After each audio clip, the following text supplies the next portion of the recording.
শুক্রবার বিকাশ ভবনে শিক্ষামন্ত্রী ব্রাত্য বসুর সঙ্গে দ্বিতীয় দফার বৈঠক হয় এসএলএসটি চাকরি প্রার্থীদের। বৈঠক চলে 1.5 ঘন্টা ধরে। এদিন বৈঠকে উপস্থিত ছিলেন শিক্ষামন্ত্রী ব্রাত্য বসু, চাকরি প্রার্থীদের প্রতিনিধি দল, তৃণমূলের রাজ্য সাধারণ সম্পাদক কুণাল ঘোষ এবং এসএলএসটি চেয়ারম্যান ও মধ্যশিক্ষা পর্ষদের সভাপতি। বৈঠক শেষে দ্রুত নিয়োগের আশ্বাস চাকরি প্রার্থীদের। শিক্ষা দপ্তরকে দ্রুত নিয়োগ জট কাটানোর নির্দেশ মুখ্যমন্ত্রী। এ বিষয়ে কুণাল ঘোষ সাংবাদিক বৈঠকে জানান, এই দিনের বৈঠক ইতিবাচক, পাশাপাশি আলোচনা হওয়ার সুবিধা হয়েছে এবং কোর্টের নির্দেশ মেনেই নিয়োগ হবে বলে জানিয়েছেন শিক্ষামন্ত্রী ব্রাত্য বসু। ব্যাপারটা আলোচনা যার ফলে খুব সদর্থক হয়েছে। ওদের দাবির নিশ্চয়ই মান্যতা আছে, এতদিন ধরে আন্দোলন করছেন।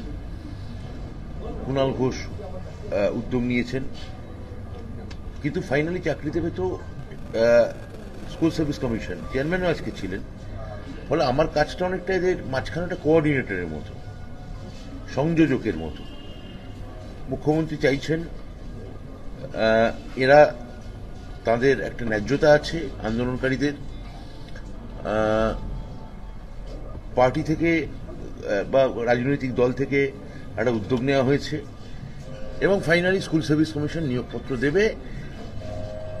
আইনি পন্থা, আইনি পদ্ধতি এবং সেই জায়গাটা অভ্রান্ত রেখে এবং মহামান্য কোর্ট যেভাবে বলবেন আমরা আমাদের জ্ঞান বুদ্ধি মতে স্বচ্ছভাবে আমরা নিয়োগ দেব। 1 ফেব্রুয়ারির মধ্যে নিয়োগ জট খোলার ডেডলাইন দেওয়া হয় চাকরি প্রার্থীদের তরফে। তবে এ বিষয় নিয়ে কিছুই জানায়নি শিক্ষামন্ত্রী। প্রসঙ্গত 9 ডিসেম্বর 1000 দিন পূরণ হয় এসএলএসটি চাকরি প্রার্থীদের অবস্থান বিক্ষোভের। সেদিন কুণাল ঘোষ তাদের শিক্ষামন্ত্রীর সঙ্গে বৈঠকের আশ্বাস দিয়েছিলেন।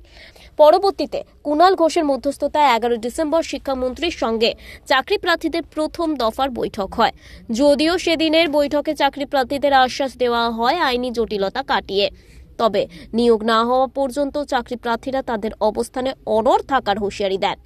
এখন দেখার বিষয় কত দ্রুত আইনি জট কাটিয়ে নিয়োগ প্রক্রিয়া শুরু হয়। ব্যুরো রিপোর্ট, ওঙ্কার বাংলা।